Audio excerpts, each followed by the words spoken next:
Welcome to Season 5.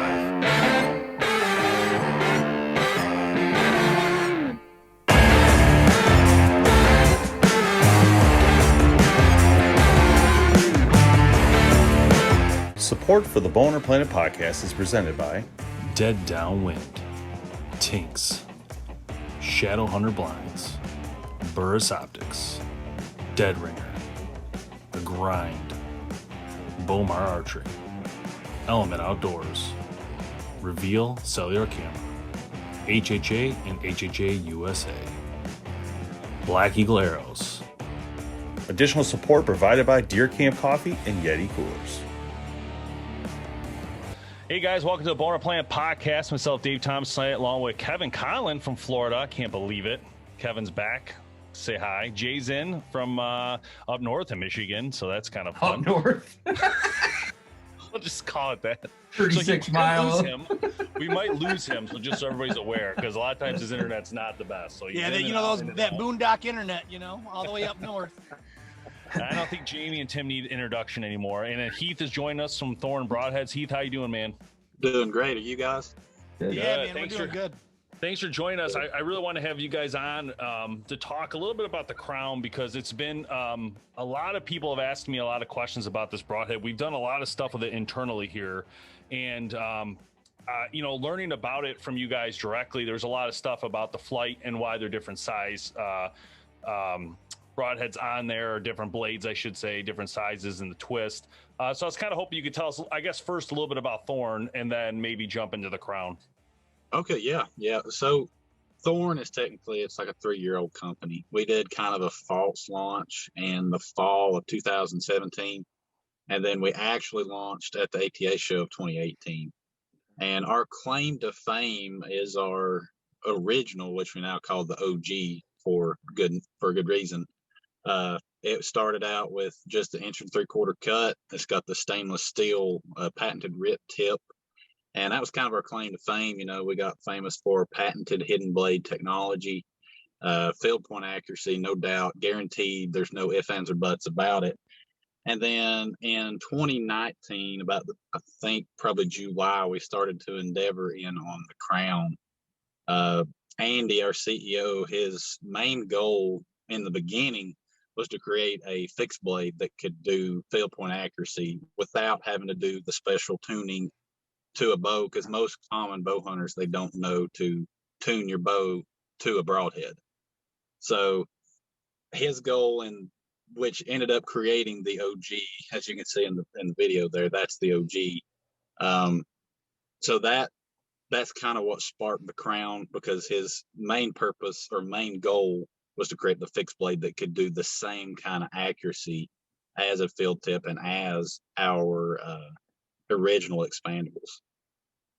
And I mean, the crown itself, it was quite the endeavor. We had some engineers that we worked with that were looking into design, saying this should fly good.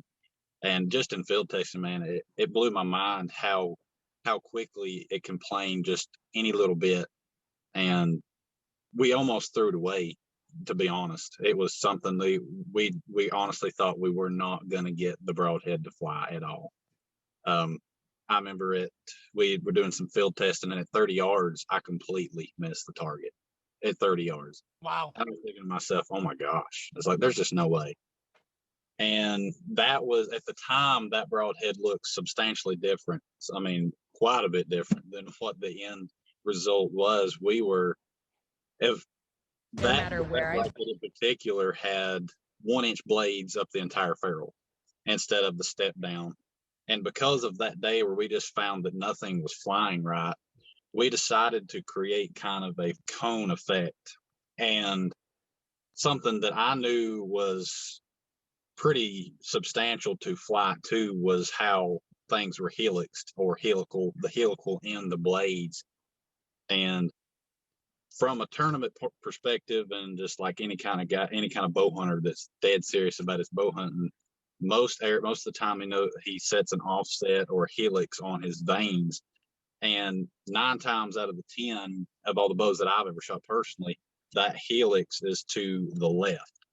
And so we took that into consideration with this crown. We put the helix on the blades towards the left. Now it won't affect if you have a right helix on there. We've tested them with those, but we took that mindset and we added it to the crown. And because we did the cone shape, which like from the tip down, it kind of creates a cone effect or a Christmas tree, if you will. That also gave us the field point accuracy that we were looking for as an end result. And as a matter of fact, the first one we ever made, we just, after scratching our heads wanting to throw it away, we went back to the drawing board and we actually took those 1-inch blades, we ground them down on a knife sharpener, and then to put them to those lengths. And then just as just a raw prototype, we were instantly getting groups at 50 and 60 yards that were 1-inch and 2-inch groups automatically.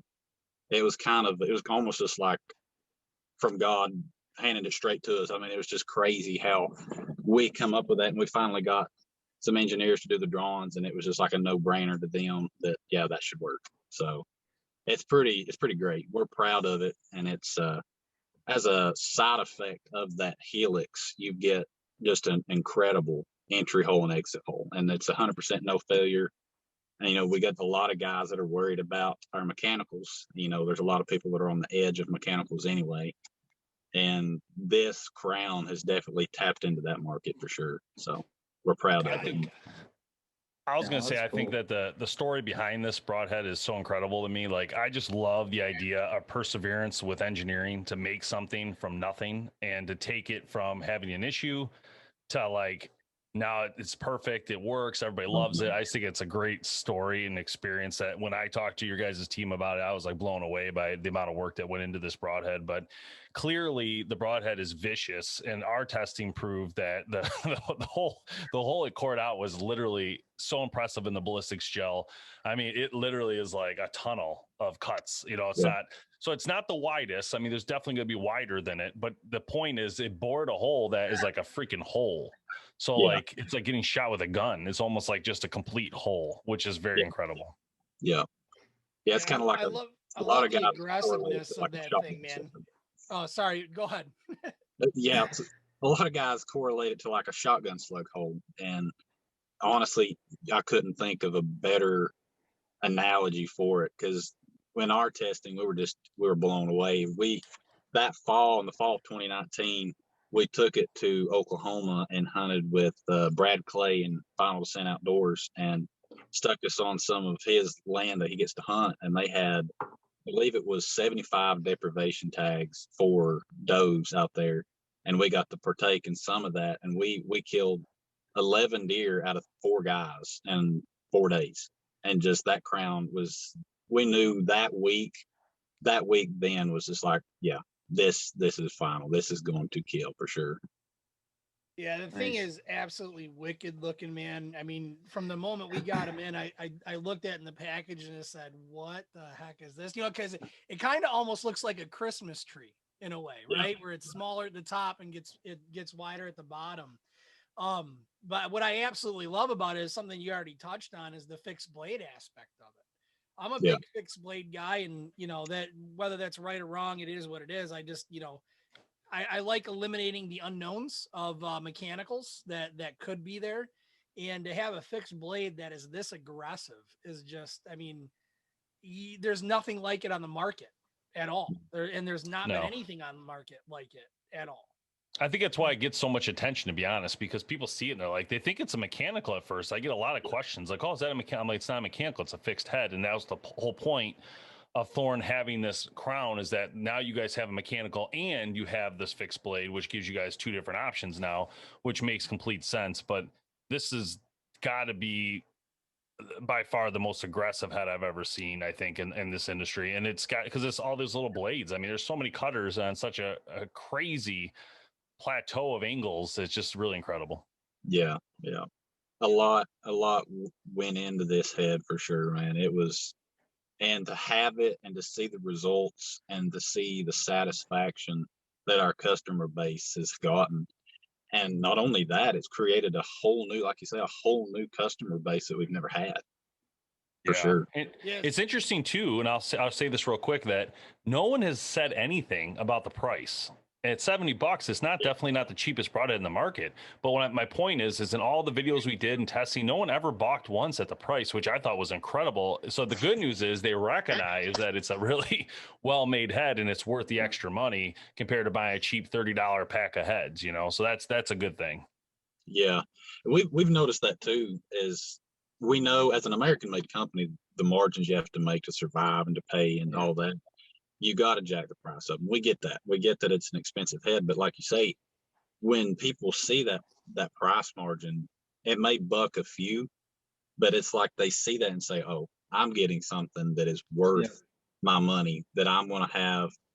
Especially a customer relation, which we try to pride ourselves in, is having great customer relations. When there is an issue, all they got to do is pick up the phone and give us a call, and either email us or whatever. We'll get it fixed. And I think those price margins also pay for that in a sense, if you will, that they pay for that customer base that they can have with us. And it's also about the durability too, right? I mean, being a fixed blade, and correct me if I'm wrong, but you can replace the blades on them as well. So if you shoot one, something gets damaged. I mean, the shell itself is good. You just have to replace the blades on it, which is, I mean, much cheaper once you have the actual head part for it, right? Correct. Yeah, we actually created a rebuild kit, and it comes with 3 separate kits or 3 separate rebuilds. So you could rebuild 3 different broadheads. And as a matter of fact, in the pack of broadheads, it comes with a replacement set of blades. Oh, no But way. in the rebuild kit, it comes with the ball bearing. So the ball bearing lock system, it's what the bearings hold all the blades in it. So when the tip is screwed down, of course, everything's just rock solid. Sealed in, yeah. Wow, that's really cool. I didn't realize those bearings are what holds it together. That's so cool. Holy cow. It was kind of we didn't really know how we were going to hold it all into place. We thought we might try the traditional, like notching the blades and then locking them in together like traditional fixed blades in the past. But one of our engineers, he kind of threw out an idea that he'd done on another project for another client. And he's like, why don't we try this bearing lock system? And it was like, we knew instantly. And as a matter of fact, it helped substantially with the weight. With those bearings and a titanium tip that we created, it was a beautiful 100 grains when it was finished. So it worked out in the end for sure. Yeah. So so you got a blade, and then you drop a ball bearing in from the top, I'm assuming, put the other blade in, drop another ball bearing, put another blade in. Is that how that works? You can do it that way, but as the easiest way that we've found, especially for our assembly team, is you can actually dump all 4 of the ball bearings in. And starting at the bottom, you put the 1-inch blade and then the 3/4-inch blade. And as you stick those blades in those slots, the ball bearing will actually move itself into position. Okay. Oh, That makes sense. Okay. Yeah. I mean, you got to be careful a little bit, but for the most part, I mean, all you got to do is just slide it in, and the tip, of course, the edge and the blades will go in between the ball bearings. Yep, and it'll position them correctly with each blade as you ascend the ferrule of the broadhead. Yeah, Heath, what is this? What is this slot for here? That slot is actually for our tip tool. We've got a little stainless tip tool that comes in every pack. And what it is just a little piece of stainless that's a little rod. And you stick that through that hole, and you can tighten the tip and loosen it as well when you need to replace the blades or the ball bearings. So it just gives you leverage for the tool. Correct. And because it's such a smooth tip, we knew if you cinched it down with like with a pair of pliers or something, we knew we would probably doink up the titanium. And with that expensive of a tip and the titanium, we was like, we got to give something, really customer friendly. So we created the tip tool and put that little hole in there. So it's just easy to use. The tip's titanium. What's everything else? Is everything else stainless steel? The tip is titanium. The ferrule of the broadhead is a 7075 aircraft grade aluminum. So it's a super tough aluminum. And the blades itself, they're a 440 stainless. And the ball bearings, they're just a stainless ball bearing. Gotcha. Quality material though, for sure. Yeah, sure. And Yeah. it looks like you got the materials worked out to get the right combination for the weight, because obviously Correct. everything titanium, I think it'd probably be a little bit heavier than 100 grains. The titanium actually comes out super light, Does and it really? that is why we incorporated it in our Riff 2.2. It was actually given to us from, I can never remember his name, but it was we incorporated it in our 1 3/4 HPX, which was originally designed for the Raven crossbows back when a lot of the guys in those crossbow forums were raving about none of the mechanicals were working with the Raven. And we had guys trying it with ours, but the stainless steel was so heavy that on that initial force that those Ravens have when they fire, Yeah. the blade, the tip had enough weight to where it was staying behind and shearing the blade or shearing the shear pin in flight. And so it was actually just a customer. He was an engineer, maybe for NASA, and he was a big time bow hunter. And he seen our issue, and then wrote an equation for using titanium and sent it to us. And we tried it out and it worked. It was beautiful. And that created the HPX. And then the HPX kind of spawned off the 2.2 Rift. And when we wanted that bigger cut, and because of that titanium tip dropped the weight in the HPX, that's why we have a brass collar on the back of even the 100 grains. The 100 grains require a brass collar for weight purposes on HPXs. But in the Rift, we take that same tip and put it on those heavier blades, a longer ferrule, and it created a beautiful 100 grains even. That's so cool. Yeah. Awesome. And so we knew that with the crown, we knew that with all those components and with that long of a ferrule, we knew we was going to have to cut weight somewhere. So we decided to run the titanium. We tried stainless, but in the end, the weight would hover around 115, 120. So we knew it wouldn't work. And even though using the titanium it jacked up our prices, it's definitely sold, because when people see that titanium, they automatically know they're getting something tough and rigid. So it's definitely a selling point, if you will, for us. So I guess this will be a little bit of the harder question, but it sounds like you kind of touched on it a little bit, and I had this one written down to ask you is, so with what we're seeing right now in the industry in crossbows, we're seeing Raven launching 500 feet per second, 10 point showing off, I think it was 440, maybe even 460 this year. Have you guys been able to test these heads with those, like, I guess, explosive speeds that we haven't seen yet? We have, but not with those crossbows. We've actually, our mechanicals are the only mechanicals that work with the air guns, like the lethal air guns, the air bows. Yeah. A lot of those guys, actually, the majority that use those air bows, they either use our fixed or our mechanicals, or they try to use the crown.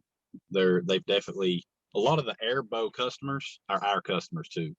And we tested to answer your question, we tested our high speeds out of the air bows back before these big 500 feet per second Ravens and stuff like that, because at one time Raven was only up at 425. Right. And we are rated, on the pack, some of the packaging on the Rift and stuff, you'll see rated up to 500 feet per second with, there you go, particularly the air bows. That's very good. And then that's hard to find. Yeah, it is. And the other question I had was in regards to the crown. So the crown has been around, I think, since just last year, correct? Correct. We launched last year at the ATA show. And with that being said, how was last season, I guess, with the crown? How did you, I mean, for obviously yourself and the team using it and the people buying it, did you guys see were the holes amazing? What were you seeing out of it, I guess? Yeah, the holes were amazing for sure. We had a lot of customers sending in pictures. As far as sales go, the crown was our #1 selling broadhead for 2020. And second to that was the Rift, and third to that was the OG. But the crown, it just took over for sure. And we had so many happy customers. We had customers that might have had, kind of some drawbacks from the crossbow mechanicals. They were a little iffy, like, I don't know if I want to use it. And then they were like, we got the crown now. And as soon as they put it on their crossbows, they were killing stuff left and right. And we were constantly getting messages and DMs on our Instagram and Facebook of trophy kills that were beautiful exit holes and entry holes. Just something that peace of mind, knowing we've got this 100% no fail broadhead, it kind of gave us some satisfaction. And it was Yeah, that's definitely very cool. for 2020. So Heath, let's talk about you though. I see you got that Matthews shirt on. What bow you shooting this year coming up? I'll be shooting the V3 most likely. I shot the VXR last year. I'm actually in Foley, Alabama right now at the ASA tournament, and I'm just Very cool. parked up under my Airbnb parking deck. But I'm down here shooting, and I've actually got a booth set up for Thorn. It's kind of a small booth. We're giving it a test run, see if we do pretty good. And if we do, we're gonna go on and probably do a lot more of these and reach out to some actual bow hunters and get one-on-one with them. So Little ground roots action. I like it. that's right. Yes, sir. I like it. So the name itself, Crown, did that come before you saw the final design or after? Because the name and the way that it looks, I mean, you couldn't ask for a better name for what it looks like. Yeah. Yeah, we had it in our mind. As a faith-based company, we tried to put little innuendos, if you will, Exactly what I was thinking. Yeah. of a lot of faith-based stuff. And our main goal with this, with the crown, was because we knew, like in the back of our head, what the end design was going to look like. And we knew that would kind of have that crown look, crown of thorns look, if you will. Yep, for sure. So we knew then that was going to, especially because it worked out, our name was already Thorn, which was a faith-based idea anyway. And when the crown come out, or when the crown was in the works, back before we even had a name, we threw around some different names, but the one that stuck out to us the most was, of course, Crown, because it fit perfect. And when you say the complete name, Crown of Thorns, it's just hard not to give a little smile to it, you know? No doubt, man. And it's funny you say that, because that's exactly what I thought about when I saw the name and then I looked at the broadhead. That was the exact image. Is like, man, I'd hate to have that around my forehead. Yeah. Oh, yeah. Yeah. No doubt, man. Well, that's awesome. I don't know. I don't know if you saw the video that we did shooting it through the ballistics gel that Dave was mentioning earlier. I wasn't actually there when they shot that, but they showed me the video of it right after they did it. And I was just, I mean, that thing blew through the ballistics gel like crazy. It was absolutely amazing, that tunnel, and how far it went too. Yeah. It wasn't just like, it wasn't just like the damage that it did, but the penetration that it got. I know it. And that's something, when we tested it was mind blowing, the kind of penetration that we were getting. We knew when we were tapping in the fixed blade stuff, we're going to see a lot different results than mechanicals, because whether a lot of people want to admit it or not, a mechanical does slow your air down, and it does do it substantially, but not to the point that a lot of people are afraid of. Yeah. But we knew when we tapped into the fixed blade, this is going to be a whole new animal. And when we tested out in Oklahoma, field tested on some does out there, on film we have our co-owner Roy Stouffer. He shot, it was a big doe, I think it was probably like 130-pound doe. He shot it at 55 yards, and it blew completely through the front right shoulder, and you can see in the footage, you can see his luminok bouncing across the wheat field behind him another 60 yards. Wow. And that deer left an incredible blood trail. It was that did you say that was compound or crossbow? What was that? It was a crossbow. It was actually with I believe it was with a Mission Sub 1. Yeah, those are nice bows for sure. Yeah. Yeah. I'm a crossbow guy. That's what I love. And that's traditionally why I've been, more of a fixed blade guy, because of the speeds that they're pumping out and all that kind of stuff. So I'm excited, man. I want to get this thing on the front of my crossbow this year. Hopefully I don't hurt myself putting it on. Cause there's a lot of cutting edges on it, but I'm excited, man. It'll be good. Yeah, for sure, man. We look forward to seeing what y'all can do with it. Yeah. That's incredible. That tunnel is unbelievable. It's so vicious. I was like, dang. I mean, it really just bored. That hole is like a bored hole. That's what's messed up about it, or good about it, I should say. It literally cuts every area. It's incredible. And people don't realize there's a little bit of a spin going with it too. So as it hits, it's going to slowly keep spinning and just cutting that hole like that. This is crazy. Yeah. Yeah. Very cool. It's a bad machine, that's for sure. All right, Heath. So what's in the works for Thorn? You guys got anything up your sleeves coming out this year or working on? Yes and no. I knew there's got to be something. There's always something in the background. Yeah, we've got some stuff in the books, but it's going to be a little different. It probably, I don't know. You just have to stay tuned. It'll be under our umbrella, if you will. But we've got some pretty neat stuff coming out we've been testing on, and I've been shooting it a little bit around the office and stuff, doing some field tests, and it's pretty nice. It's pretty killing nice. me, Smalls. Killing me. You ever want some testing done, you let us know. We sign NDAs all That's day. super awesome, but Yeah. Yeah. I love the best thing I ever hit market, but Come on. we'll tell you about Come it. on, man. Yeah. I would love to tell you all, but I kind I of like your job. I got it. Yeah, I like my job. Yeah. All right, Well, Heath. when Thanks so much, when man. it's- Appreciate it. When Yes, it's sir. time, tell us first. Oh, yeah, for sure. Yeah. When we do some field testing with it this fall, we may send over some pictures and little snippets of excitement before we tell the full details. But Yeah, let us know. I It'd be like it, great. man. Hey, enjoy your time down where you're at, man. Hopefully it's successful for you. all right, thank you, man. I appreciate it. Thanks, Yes, Take sir. care, Thank man. you. We'll see you. Have a good one. Bye, guys. Yeah.